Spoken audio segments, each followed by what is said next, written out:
엉클왕 근데 음. 제가 요즘 그럼 트렌드에 맞는 얼굴인가요? 그렇긴 하지. 왜냐면 우선 눈이 크잖아. 응? 눈 음. 크고 그다음에 아까 내가 이제 콧대가 성형외과적으로 좀 부족하다고 했는데 요즘 트렌드가 콧등은 별로 높이진 않아. 콧등은 별로 안 높이고 코끝에 포인트를 많이 주거든. 그게 예전하고 많이 달라진 거야. 2000년대 초반은 콧등을 높이는데 중점이었는데 요즘은 콧등보다 코끝을 하니까 굉장히 트렌디한 얼굴이긴 해. 그래서 여신이 됐나 보다. 살짝 2% 부족하긴 하지만 한 번 더 지적해서 섭섭하게 나가지 마. 근데 어쨌거나 등은 굉장히 트렌디해. 그 다음에 끝이 좀 부족해서 아까 내가 그런 거고 그렇게 생각하면 되고 나머지는 뭐좀 그럼 선생님은 몇 프로 부족하다 생각하세요? 아까 얘기했잖아. 난 외모로는 가진 게 2%밖에 안 된다니까. 딴 게 있어. 딴 게 있으니까 그거는 나중에. 그 괜찮아. 외모 갖고 자꾸 그 해봤자 나는 상처를 안 받아. 아, 그냥 나 이미 다 알고 있기 때문에 그거 어, 가지고 나를 상처 줄 생각하지 마. 다른 걸로 주면 또 몰라 상처 받을 수도 있지. 뭐 좀 더 이렇게 막 이렇게 갈고 닦아갖고 조금 있다 더 센 걸로 나를 상처를 줘. 전혀 상처 안 받으니까 또 그럼 요새 트렌드는 어떤 트렌드로 변화가고 있다고 생각하세요? 지금 얘기했듯이 코는 그 등보다 끝을 포인트를 주고 있고 그 다음에 눈은 커지기는 하는데 옛날에는 커지는 거가 쌍꺼풀을 만들어서 커졌는데 요새는 오히려 쌍꺼풀은 별로 안 하는 것 같아. 오히려 바깥쪽과 앞쪽을 띄워서 이렇게 크기 자체를 키워주는 거. 요새는 이제 눈 밑에까지 키우는 거 있어. 미트임이라고 그래서 그렇게 해가지고 그러니까 눈은 키우되 쌍꺼풀은 별로 이렇게 만드는 추세는 아니고 그다음에 그것도 그렇고 얼굴형은 그래도 작은 게 좋은 거지. 내가 제일 안 되는 게 그거라서 제일 부러운 게 얼굴형이고 그다음에 또 피부도 그러네. 아이 난 또 피부도 더러워. 내가 피부도 까맣고 여드름도 많아가지고 또 뭐 피부, 그다음 피부민, 그다음에 좀 자연스러워. 그러니까 좀 자연스러운 쪽으로 가지. 근데 눈만 좀 과해지는 것 같아. 눈을 점점 키우려고 하다 보니까 눈은 좀 과해지는 부분은 있어. 근데 우리가 만화를 봐도 눈을 엄청 크게 그려놓잖아. 그러면 사실 이쁘긴 이뻐. 그래서 눈을 자꾸 키우나 봐. 다른 건 좀 작아지게 하는데 그런 것 같아. 근데 요새 보면 약간 그 트렌드에 맞게 생기신 분이 굉장히 많잖아요. 근데 이게 약간 성형을 많이 해서 그런 분들이 많으신 건지 아니면은 약간 점점 그렇게 많이 그쪽으로 태어나시는 건지. 그거는 솔직히 얘기하면 뭐 2, 30만에 우리 2, 30년 만에 우리 유전자가 변하겠어?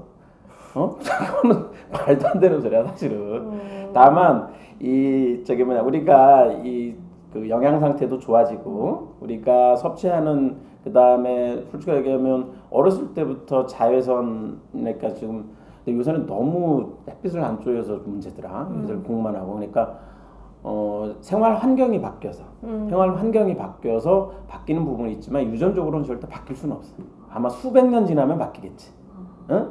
그러니까 서양인들도 옛날에는 5feet 150에서 6feet이 넘지가 않았어. 실제로 그래. 그 가서 저기 막 중세 시대 때 입었던 갑옷 같은 거 보면 다 땅딸만해.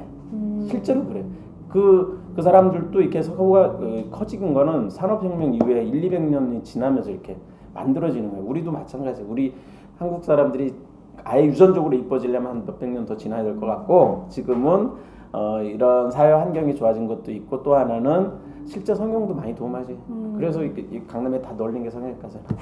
이 병원들이 뭐로 돈 벌어 가겠어. 그러니까 진짜 성형의 힘도 있고 그다음에 사회 환경 변화 때문에 그런 것 같아. 외모에 대한 관심도 많아져. 투자한 만큼 예뻐지는 거지. 그러면은 엉클 황은 약간 이렇게 길 가서 쓱 봐도 바로 보여요? 성형을 했다 안 했다? 그건 다 보이지. 정말 쓱 지나가도요? 돈 들인 데 없잖아. 네. 그러니까 나 맞췄잖아. 그러니까 근데 그거는 당연하지. 아 진짜요? 내가 이걸 몇 년을 했는데 91년도부터 지금 거의 30년짜리 그걸 못하면 그거 모르면 말이 안 되지. 그게 직업인데. 더 오래 하시. 아니 근데 과가 되게 많잖아요. 근데 왜 성형외과를 지원하셨어요? 솔직하게 얘기하면 나 때 90년대 그때는 이게 성형외과가 이렇게 돈 잘 벌 거라고 생각은 못했어. 정확하게는 그때는 이렇게 80년대 후반에 내가 제일 존경하는 우리 탁관철 교수님이 계신데 그분이 우리나라에 최초로 이렇게 손가락 잘라진 거를 이렇게 붙이는 수술을 이렇게 했어요. 그게 너무 신기해가지고 우리 몸에 옛날에는 잘라지면 그냥 이렇게 죽는 거였잖아. 근데 그거를 다시 살려서 다시 손을 움직이게 해주는 게 되게 신기해서 이거 좀 가르쳐 주세요. 그러고 몇 년을 쫓아다녀서 이렇게 성형외과를 하게 됐는데, 그러니까 80년대 후반, 90년대 초반 내가 본과 3학년, 4학년 때 했는데 와서 보니까 성형외과 되게 좋더라. 그래서 사실은 이제 우리 그 의사 선생님들이 전 세계에서 제일 좋은 의료 시스템을 갖게 된 거는 진짜 그렇잖아요. 어딜 가도 전문 의사 선생님 다 있고 진짜 3,000원, 10,000원에 이 의사 선생님들을 이렇게 볼 수 있는 나라는 전 세계 없어요. 근데 이제 그렇게 되면서 거기에는 뭐냐면 이게 건강보험이라는 우리나라의 이러한 제도 안에서 이렇게 이런 좋은 시스템이 만들어진 건데, 우리 성형이 이렇게 사실 발전한 거는 이러한 그 틀에서 좀 벗어난 게 있어요. 우리는 그냥 자유롭게 수술을 할 수 있거든. 자유롭게 내가 그 건강보험 틀에서 벗어나서 환자분들을 위해서 내가 의사로서 할 수 있는 최선의 노력을 다하고 이런 새로운 수술 같은 것도 계속 개발해서 할 수 있고 건강보험은 딱 정해진 것만 해야 되거든. 근데 그게 아닌 걸 하면서 급속하게 발전할 수 있었거든. 그래서 전 세계도 없는 막 진짜로 종아리에 가는 막 근육 이렇게 신경을 잘려는 수술한 그런 수술 같은 것도 개발을 했을 때 외국에서는 사실 막 미쳤다고 그랬어. 어떻게 사람의 신경을 자르지 외모를 위해서? 그리고 근데 처음에는 그런 거였지만 그래도 이제 좀 그게 좀 다른 위험성도 있지만 그게 많이 개선돼서 좋아지는 방법도 있고, 또 우리는 막 얼굴뼈를 막 잘라버리잖아. 서양에서는 상상도 할 수 없지. 우리가 어떻게 외모를 위해서 그런 걸 할 수 있었겠어. 근데 이제는 외국 학회 가잖아. 진짜 안면 윤곽 수술 같은 거 보여주면 이렇게 거의 기립박수를 칠 정도로. 그러니까 그거는 어쩔 수 없었어요. 환자분들의 요구가 있었고 우리 의사들이 그거를 해내기 위해서 진짜 피나는 노력을 하면서 발전시켜 온 거거든. 그러니까 그 성형외과가 발전할 수 있었던 거는 실제로 이 우리 독한 한국 사람들의 이 외모에 대한 집착과 그 욕망, 열망이 있고 또 그거를 맞춰주기 위해서 우리 성형외과 의사들이 지난 20몇 년 동안 노력한 게 있는데, 근데 그러한 노력과 이게 합쳐지면서 그런 결과를 만드는 건 당연한 거예요. 노력한 만큼 얻어지는 거고, 또 사실 또 우리 환자분들도 또 이 되게 예민하거든. 까다롭고 또 그 까다로운 걸 맞춰주려다 보니까 더 잘해야 되는 거야. 진짜 그 백인들 수술하는 거 우리가 보면은 막 속으로 저러면 안 되는데 그래. 왜냐면 굉장히 터프해요. 손도 크지만 실제로 막 이렇게 꼬매놓는 거 보고 수술하는 거 보면은 우리가 볼 때 잘 안 맞았는데 쟤도 그냥 대충 끝내더라고. 이거 보고 또 욕할지도 모르겠다 걔네들이. 근데 실제 그래 학교 가서 보면. 근데 우리 같으면 나중에 엄청나게 컴플레인 들을 거거든. 근데 우리는 그렇게 하는 말 가지고 나중에 흉도 조금 나오면은 온갖 난리들을 부려요. 그냥 뭐 이렇게 지랄을 떨어져요. 그러니까 우리는 그렇게 할 수가 없어. 환자가 무서워서. 근데 걔네는 서양은 의사가 무섭잖아. 그러니까 그냥 뭐 해도 그냥 넘어가거든. 근데 우리는 그걸 다 맞춰줘야 돼. 환자분들의 그 내가 볼 때는 지나친 우리 의사 입장에서는 지나치긴 하지. 그 요구를 맞춰주려고 하다 보면 그게 느는 거예요. 그리고 그런 결과물을 만들려고 하다 보니까 당연히 이제 뭐 일본뿐만 아니라 자 90년대는 그냥 서양 가면 야 진짜 저런 수술도 하는구나. 그리고 당연히 일본이 우리보다 앞섰고. 근데 일본은 2000년대 초반 중반 2010년 되면서 우리한테 뒤집어졌고, 이제 서양은 2010년 넘어서는 우리가 이제 하여튼 전 세계 탑 여러 가지가 있는데 성형은 하여튼 최고예요. 제가 알고 있습니다. 아니 요새 우리나라로 성형하러 굉장히 많이 오잖아요. 뭐 때문에 뭐가 좋아서 오는지 우리 엉클 황한테 한번 물어볼까요? 우선은 쉽게 생각해봐요. 잘하니까 오지 않겠어요? 잘하니까. 결과가 좋으니까 오는 거야. 그 다음에 더 솔직하게 하면 싸거든. 다른 나라에 비해서 싸. 우리나라 이제 아까 우리나라 다른 의료수가에 비하면 진짜로 어디 뭐 3,000원 10,000원 내고 의사 선생님 보는 나라가 어디 있어요. 근데 그거에 비하면 성형 수술에 대한 그 수가는 높긴 하지만 다른 나라에 비하면 싸요. 솔직하게 얘기하면. 근데 가성비 짱이라고 그러잖아. 대한민국이 가성비 짱이지. 가성비의 나라 같아. 우리나라 가만 생각하면 뭐든지 먹는 것도 그렇고 성형도 가성비 짱. 근데 단지 그 비용만의 문제가 아니야. 얘기했듯이 우리는 이미 기술 자체가 이미 그냥 탑을 넘어서 우리가 이제는 거의 다 주도해 나가요. 실제로 학회 가서 옛날에 우리가 이제 지금은 뭐 나도 뭐 영어를 좀 하지만 어쨌거나 그 학회 가면 옛날에는 우리가 막 그 학회 등록비 말고 따로 인스트럭션 코스라고 있어요. 가서 30만 원, 그러니까 한 1시간짜리 듣는데 30만 원 정도 돈을 더 내고 듣는 코스가 있거든. 근데 거기에 외국인 가서 우리가 막 가서 들었거든. 이제 반대야. 우리 한국인 의사가 인스트럭션 코스 하는데 막 선착순으로 잘라야 돼. 응? 그냥 조기 마감돼요. 그리고 실제로 그러한 왜냐하면 실제 그 결과가 다르니까 실제 기술 자체가 완전히 달라요. 수술 방법이나 접근 방법이나 실제 그리고 수술 속도도 그렇고 다른 나라에서 얼굴 안면 윤곽하려면 하루 종일 걸려. 우리는 1시간 안에 끝내잖아. 내가 90년대 그때도 처음에 이제 이렇게 그 양악 수술 같은 거 대학병원에서 신촌세브란스에서 할 때 그때도 대여섯 시간씩 걸리고 그랬어요. 근데 우선은 개원가에서 1시간 안에 끝내. 세상에 나는 진짜 같은 동료지만 그분을 이렇게 보면서 진짜 내 스스로도 존경스럽기도 하고 참 나는 우리 대한민국 사랑해요. 왜냐면 정말 멋있어요. 사람들이 능력 하나는 최고인 것 같아요. 각자 모든 분야에서. 그래서 우리도 하여튼 우리가 왜 이렇게 잘하게 됐느냐 하는 거는 진짜 좀 피나는 그거 좀 아픈 게 있죠. 아프다가 아니라 의사 입장에서 얘기하는 거예요. 왜냐면 굉장히 좀 뭐 환자들이 까다로운 것도 있고 그런 부분들 그 까다로운 니즈를 맞춰줘야 되거든. 응? 뭐 조금 수술 결과가 조금만 나빠도 우리는 환자분들한테 컴플레인 듣기도 하고 또 그거를 또 해결해주기 위해서 좀 더 많은 노력을 기울여야 되고 그런 것들이 다 어우러져서 만들어진 것 같아요. 하여튼 난 여러 가지 대한민국을 자랑스럽게 생각하고 그 중에 하나도 성형이라는 것도 있다. 그리고 또 하나는 우리나라 사람들의 이 개개인들이 가진 능력 하나는 난 최고라고 생각합니다. 그건 진심 존경합니다. 그럼 외국인 환자분들 오시는데 주로 어느 나라가 가장 많이 와요? 우선은 이제 수적으로 뭐 어디 다 나가도 외국 다 가도 중국 사람이잖아. 그렇죠. 중국인이 숫자로 많지. 근데 숫자로 많지만 어찌 보면 나라로 많으니까 중국을 제외하고 얘기를 하면 그다음 미국. 오히려 미국에서도 많이 와요. 왜냐면 미국은 가성비 짱이니까. 미국 성형수술의 한 최하 절반에서 3분의 1 정도 비용이고 왜냐면 와서 여행도 하고 좋잖아. 쉬고 하는. 거기서 수술 받을 비용으로 우리 여행도 하고 충분히 좋은 곳에서 푹 쉬고도 가고도 남으니까. 그리고 동남아시아보다는 우리가 비싼데 동남아시아에서는 또 잘 사는 분들은 또 거기는 워낙 또 기술력 차이가 나니까 오시는 거고 그 다음에가 이제 러시아나 중동 쪽에서 이제 중동 쪽 분들은 워낙 그분들이 뭐 부유하신 분들이 많으니까 중동하고 러시아 이쪽에 그러니까 동권 오히려 유럽은 그렇게 많이 안 와. 근데 왜냐면 이건 그 사회 문화적인 차이 같아요. 유럽 사람들은 성형을 잘 안 해요.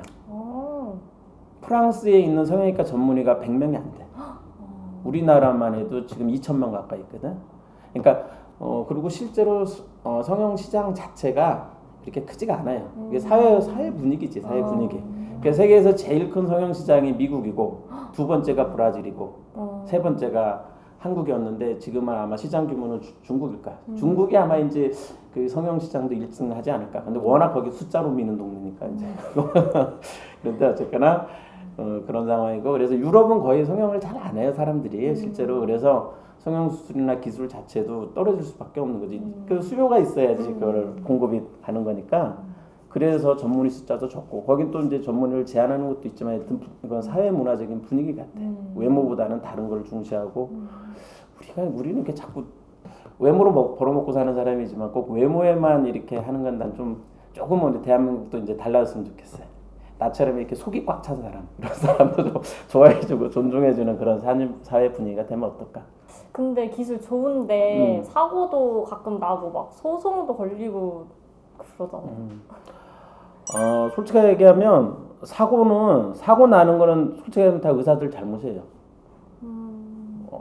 큰일 났다. 다라고 그래서. 근데 그러니까 왜냐면 실제 수술할 때 환자가 잘못할 일은 없어요. 수술 과정에 사고 나는 거는. 그래서 굉장히 다른 거예요. 사고에는 분명히 의료기관의 책임이 분명히 있어요.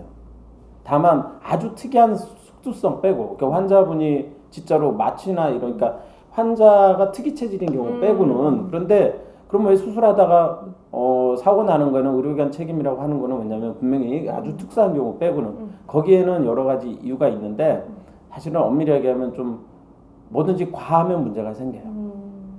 내가 할 수 있는 것만 해야죠. 응? 내가 감당할 수 있는 수준까지만 해야 되는 게 환자의 수준, 그날 하는 수술의 개수든 아니면 수술의 수준이든 그 다음에 아니면 그 환자를 케어할 수 있는 만한 범위 내에서 마취를 하거나 그거 해야 되는 거예요. 사실은 어느 정도 무엇인지 사고는 어떤 선을 넘었을 때 생기게 돼요. 그래서 그런 문제가 있고 사실은 근데 이거는 되게 어두운 아픈 부분이야. 그래서 이거는 그럼 거꾸로 또 하나는 아까 그랬죠, 두 번째 소송 많다고 그랬는데 미안한데 소송은 또 달라요. 나는 성형외과만 지금 개업한 지 21년째 하고 있어요. 내가 수술한 환자가 다 만족할까? 아니야. 난 솔직히 해서 만족이 80%만 되면 난 되게 행복한 거야. 만족이 80% 안 돼. 왜냐면 그 어떤 사람도 그러면 만족 못 하잖아. 저도 만족. 나는 내가 지은이면은 이 외모에 난 만족할 텐데 우리 사람이라는 게 대부분이 자기한테 만족하는 사람이 이렇게 많지가 않아. 특히 난 대부분의 사람들이 이렇게 능력 있는데 행복하지 못한 이유가 만족하지 못해서 행복하지 못한 거거든. 그래서 그래. 그래서 소송은 달라. 소송은 진짜 문제 때문에 소송하는 게 아니야. 대부분의 경우가 다 사실은 불만족으로 소송하는 거 훨씬 많아요. 그리고 근데 그게 아까 얘기했듯이 아이러니하게 그것 때문에 우리 성형외과사들이 또 그거를 좀 어떻게든 케어해보고 불만족을 좀 덜 만들려고 하다 보면 기술이 더 빨리 발전한 건 있지만 나는 좀 이건 조금 슬프고 다만 사고는 전적으로 얘기하면 조금은 욕심이 과해서 그런 것 같아요. 우리 의사 선생님들이 좀 그 부분에 있어서는 좀 더 좀 노력을 그런 사고는 안 생기도록 노력을 해야 될 것 같아요. 솔직하게. 그럼 부작용 같은 게 있잖아요. 근데 그게 사고라고 하기에는 또 애매한 부분이 있잖아요. 그러면 약간 어느 정도까지가 좀 잘못됐다의 선이고 이런 게 판단하는 기준이 있으세요? 그거는 아주 그러니까 이거는 정말로 전문가의 영역이 돼요. 이게 진짜 잘못인지 불가피한 일인지. 그거는 왜냐하면 전문가들은 딱 보면은 그냥 알 수 있어요. 그런데 여기서도 또 한 가지는 참 저는 의사로서 우리가 아니라고 하면 믿어줬으면 좋겠어요. 이제 근데 뭐 너무 우리가 이렇게 피해 의식에서 그냥 저 사람들은 진짜 자기들만 챙겨. 근데 사실 그러지도 않아요. 오히려 그렇지 않은데도 오해받는 것도 사실 많은 것 같아요. 그래서 부작용이라고 하는 거에 정의도 참 어렵지만 실제로는 불만족이 더 많고 그다음에 불만족스러운 부분은 개선할 수 있으면 개선할 수 있어요. 하면 되고. 그런데 거기에서 이미 불신이 생겨버리면 그 다음에 굉장히 해결하기가 어려워지거든요. 그래서 이거는 조금은 실제 뭐 수술의 문제 있을 수도 있지만 아까 사고라고 한 거는 굉장히 말 그대로 사고예요. 근데 부작용이나 불만족은 전혀 다른 문제고 이거는 좀 더 사회적인 접근이 필요하지 않을까 생각을 합니다. 근데 이게 뭐 좀 자주 해본 사람은 뭐 그럴 수도 있지만 저같이 한 번도 안 해본 사람은 뭔가 관심이 있어도 이거 좋은 데가 어딘지 이런 걸 잘 모르니까 찾아가기가 되게 좀 쉽지 않다고 해야 하나? 그런 게 있거든요. 그러면 어떤 병원이 좋은 병원인지 그런 걸 알아볼 수 있는 그런 게 있을까요?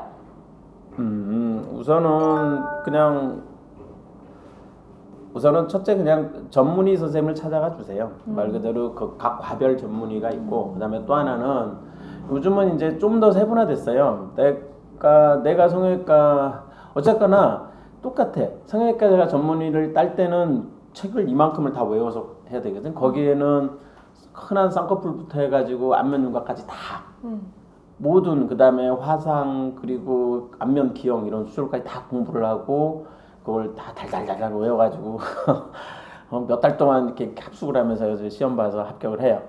그렇다고 해서 그 수술을 할 수는 있는데 실제로 그걸 많이 해봐야지 잘 알게 되거든 사실은.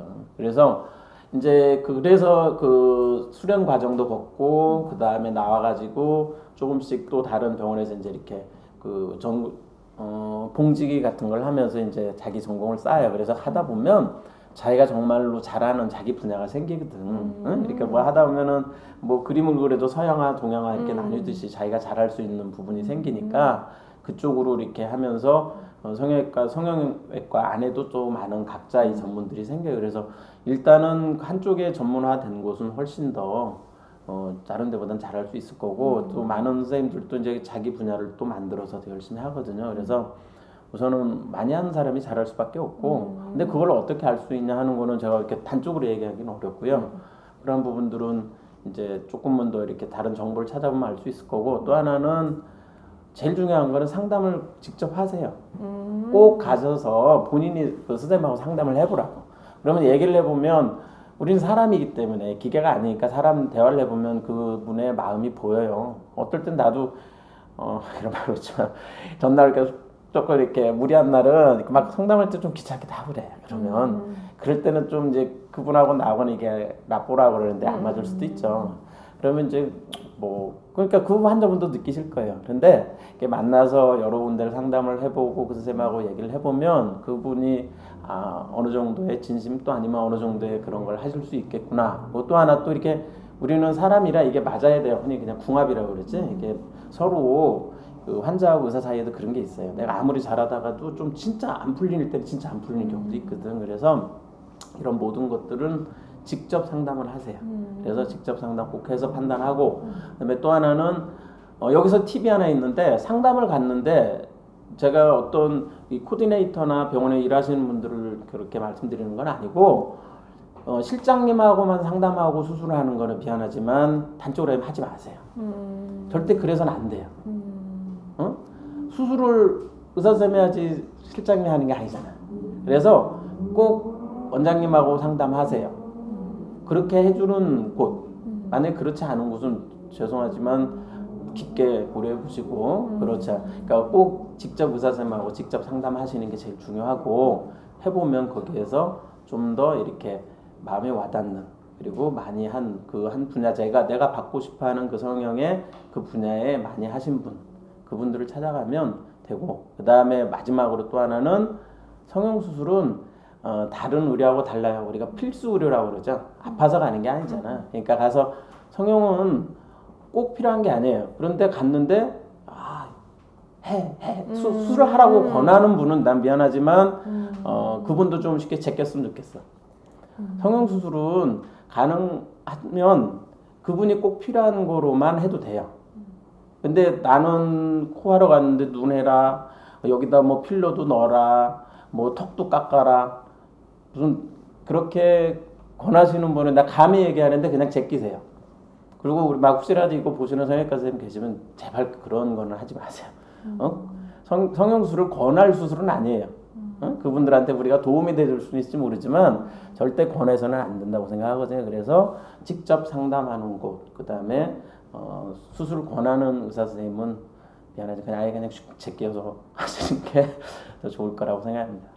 근데 이렇게 내가 문제가 있는 거는 코 같은데 성형외과 전문의로서 봤을 때는 코가 아니고 사실 눈이 문제여서 그런 건데 뭐 이렇게 해서 권할 수도 있잖아요. 그건 그렇지. 그런데 그 부분은 만약에 그러니까 내가 지금 아까 얘기했듯이 이것저것 계속 다른 거 권하는 거가 문제가 있고 그 다음에 그것도 솔직히 얘기하면 이런 부분은 이렇게 하면 좋을 것 같아요 정도까지는 모르겠는데 뭐 해야 된다 아니면은 마치 그냥 자기가 신인 양 이게 뭐야 이거는 해야 돼 안 하면 큰일 나 이렇게 말을 하는 거는 저는 적어도 옳지 않다고 생각해요.